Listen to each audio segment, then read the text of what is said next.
doing is Eagle medals or OA history stuff, and that's sort of what I'm known for.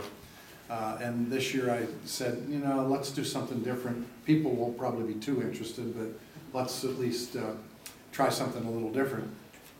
And I suggested to him that I would do this Eagle paper kind of thing, because I have now come to the conclusion that what really is collectible in scouting is the paper. That's the history. You can do patches and you can do all those kind of things, and they're neat collections and they show really well. But if you're interested in the history of the organization, it's in the paper. And as I began to look at that, years ago, I started putting this together. Just sort of, you know, if I could pick it up, I did it, and I've been doing it rather quietly. Although it's in my book, I've documented in the later books the paper and shown you examples of it and so on. But it's if you do a logic piece, and I just did it recently, the only two pieces of memorabilia or Eagle stuff that every Eagle Scout from 1912 to current received was the letter from the Chief Scout Executive and the card to indicate that they were an Eagle Scout.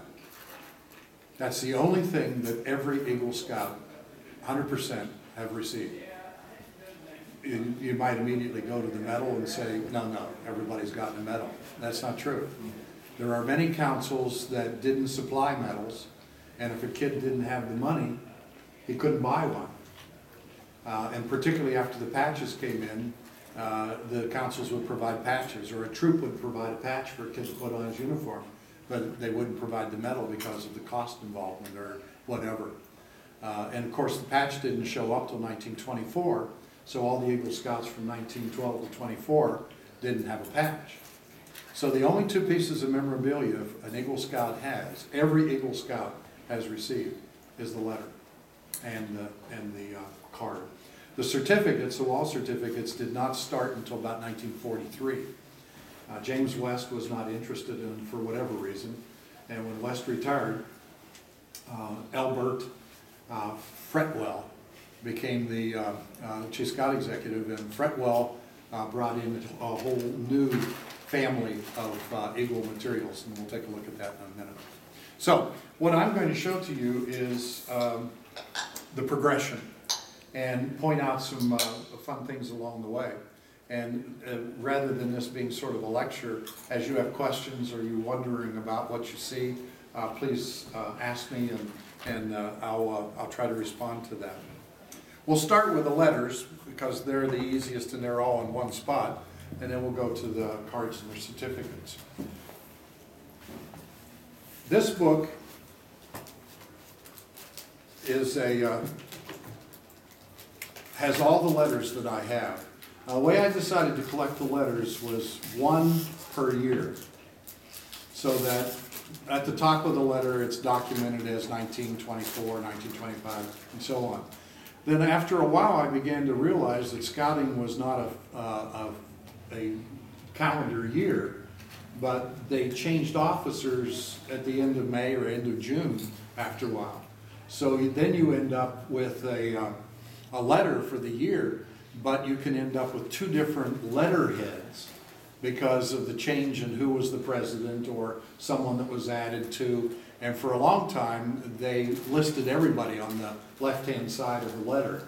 So in some years, I've got 2 and 3 letters because you can look at the names and see who, it's a who's who. You cannot believe the names that are on the Boy Scout letterhead in the 20s, 30s, 40s, and 50s while they were doing all that. The Boy Scouts of America is a who's who of top-notch industrial corporate people who served on the boards. It's mind-boggling who they were able to attract in those years, and their names are there and documented. So this is the first letter. It was given to Arthur Eldred, who was the first Eagle Scout. This letter is a copy that I got from the family, and the copy that I got from the family was this one that's got marks and stuff all over it, and I've cleaned it up, and this is the best cleanup that I could do of a copy.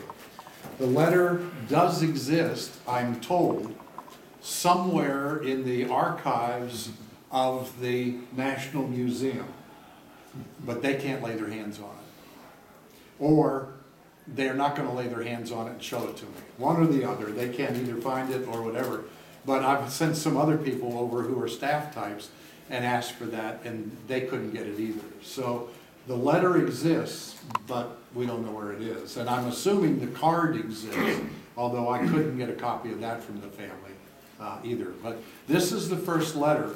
And it's interesting, West wrote the letter, and the content of the letter is, "It gives me great pleasure on behalf of the Court of Honor of the National Council of the Boy Scouts of America to formally notify you that you have been awarded the honor of being the first Eagle Scout of the Boy Scouts of America. The Eagle Scout badge itself will be presented at a later date," because they didn't have the badge. At the time he earned this, August 21st, they had not yet created the badge. And if you go back and look in the handbook, the badge that's pictured in 1912 is the flying eagle. Not the hanging eagle that we have, but it's that flying bird. That was in there till 1914. So if you're Eldred, you expected when you finally got the eagle that that's what it was going to look like. When it finally came to them, it was the eagle that we presently have today, with the outstretched wings and so on. Congratulating you on behalf of the officers of the Scout movement in this country and wishing you continued success and progress in your Scout efforts, I am James E. West, the Chief Scout Executive. Now, obviously, that's a letter that can only be written to one person, and it was written. I do not have an example of a letter from 1912 till 1925, so I don't know what the content of any of those letters are. If any of you ever run across a copy of a letter dated in that era, you would make me a very happy camper if you came and shared that with me. Yeah, a copy of it would be just fine. When it finally came out, it was on letterhead that looked like this, and West signed them personally. In 25, he was still signing things personally, but shortly after 25, they had a machine that did the signatures for West. Yes. How can you tell the difference between a signature original and one of these machines? You just have to compare them. The machine one obviously is the same all the time, and it looks the same on everything. And I'll show you when we look at the cards, because you'll be able to see the difference in the cards of the ones he signed and the ones that were machine signed. I think they called it a scriptograph. Is that the right name? It was not a stamp. It literally was a machine that you put the thing in, and the machine went through and signed as a machine. West wrote the letters, and for a while the letter was the same. Every kid got their letter and their card in an envelope like this, folded up. It wasn't even a number 10 envelope. It was a little number 6 envelope, and the letter came, the card came, and it was sent directly to the scout. Did not go through the council, didn't go through the troop. You received it directly as a scout. That's why I'm saying every kid. Early on, that's the way it was. Now today it's different, but early on, that's the way you received the letter. So most of the letters that I have folds in them. They need to be going through your process. But this is an example. So here's a really long letter, and here's 1925, same year, shorter letter. So West was not at the point in the 20, 25, 26, 27 era where he was doing the same letter all the time. Although here you can begin to see in 26, 27, 27 that he's beginning to do that. Here's another example of the envelope that it came with. What he eventually did, which was really cool, is he began to put a paragraph in, and in that paragraph it said, in the year there were this many Boy Scouts registered, and in that year this many were Eagle Scouts. So starting in about 1930, you have for almost till he leaves scouting, almost a little over a decade, you have a record from West of the number of members in the Boy Scout movement for that year and the number of Eagle Scouts that there were. So if you want to know how many Eagle Scouts there were in 1935, I can look in the letter from 1936-37 and tell you what that number was. Just sort of cool, you know. If you're into doing some trivia stuff. How many Eagle Scouts were there, Mr. Grove, in 1938? You know, gonna really get you. Well, there was, and then you just turn here and there it is, and you're able to tell them what it is. So these are all different letters.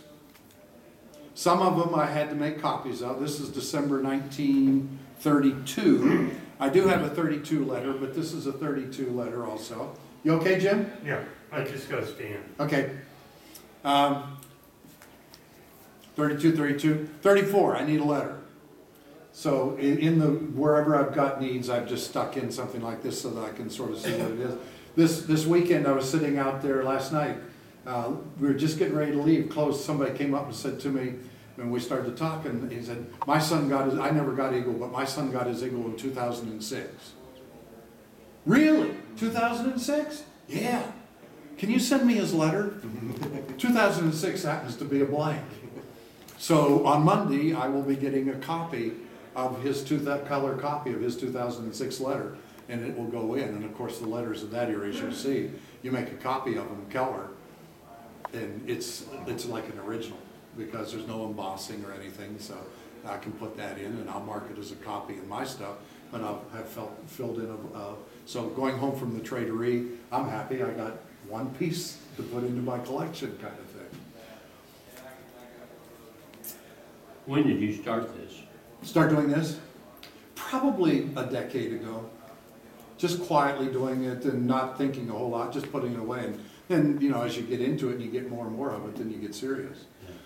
I'm guessing that this is probably the most complete history of paper in scouting history of anybody's got. What I've gotten in the letters and the cards and stuff. I don't think anybody else is crazy enough to be doing what I'm doing, so it's sort of fun. Now, the letters are all essentially the same, except here in 1941. Listen to this.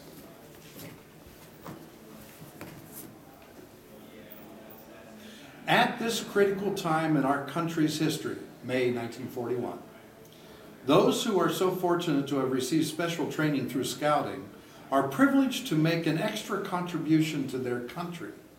I hope you had an opportunity to hear the challenging words of President Roosevelt in his recent broadcast to the Boy Scouts of America. He said, "The United States must be strong if our free way of life is to be maintained, and for our national policy, we as a nation have adopted the motto of the Boy Scout organization, be prepared." And then he goes on to talk about democracy and so on. And this is as close as the Boy Scouts ever has gotten in history to inviting its boys to become part of the military. And that letter is, I got a November 40, it's not in. And I have a March 42, and it's not in. 41 was Pearl Harbor, and it was the World War II stuff. And for just a short moment, West went a bit political and invited boys out of their experience to consider making the next step. That to me is just an incredible letter.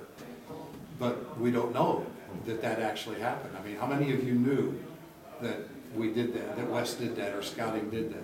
But here it is. It's a documented piece in a piece of paper that gives us a neat look into history. Well, every time there was a special event coming up, 1935, the letterhead was adopted just a little bit. And in 1935, the letterhead,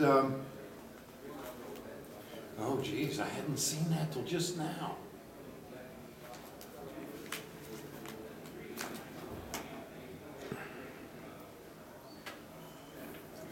Holy smokes. 1935, the letterhead has on it the logo of the NRA. That's the first time I've ever seen that. There it is. It's right at the top of the letterhead.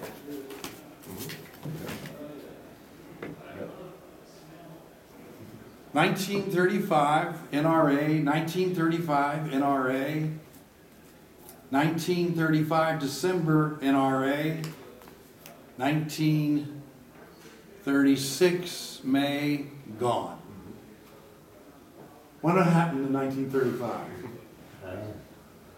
But the NRA was a member. Says NRA member, we do our part. That's new to me. Well, prepare for the 1937 Jamboree, Washington, D.C., on the letterhead. And the 1950 one the same way. And when you get up to 1960, when it's the 50th anniversary, the letterhead reflects that. So these are the way the letters looked. You can see these are West signatures, and now the signatures. You asked the question, who asked the machine question? Yeah, you can see how much they look alike. Okay. There was just way too much for him to sign.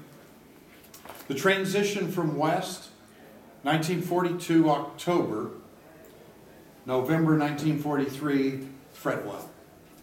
So if you're tracking with the letters, somebody says to you, when did West leave scouting? Somewhere between October 42 and 43. And I believe it was in 43, right? 43. Something in there. That he left. He has been the longest termed Scout executive for the Boy Scouts. Came in 1912 and left 1943, so 31 or 32 years. He was the Chief Scout Executive.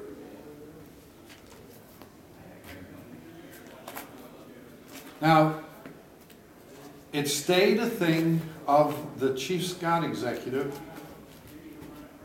until 1970. In 1970, the letter became a signature of the President of the Boy Scouts and the Scout Executive. So starting in 1970, you can begin by the letters to see who the people were nationally, who were the leadership of the Boy Scouts. If you don't have a list someplace, you just look at the letter, then you can say Feast or Feist, F-E-I-S-T was his name, Irving. He started signing letters in 1970. The letterhead changed. No, it didn't change. It had already changed. But he did that in 1970.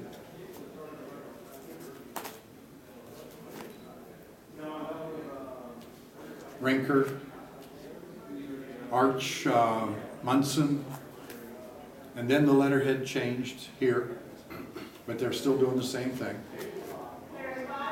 And then the letterhead changed here, but they're still doing the same thing. And the current letter looks like, this year the letterhead's different because it's got the 100 years of scouting on it, so they're documenting again. And this is the latest letter that's out there. It's signed by Tillerson and by Mazuka. And Mazuka has adopted a letter that he's used regularly throughout. So they don't sign any of those anymore? They're just, Now I'll show you Xerox copied? And I'll show you a little trick. I think I have it here. Maybe I don't. Maybe I've got it. Yeah, there it is. That's printed. And then after that's printed, they take that and run it through the machine and write the letter on it. So those signatures are not even scriptographed. These are printed signatures. And this is what the letterhead looks like before the letter is put on it. And the letter, see, this is an example of the letter. This is an example of the background of the letter. Okay? Questions on the letters?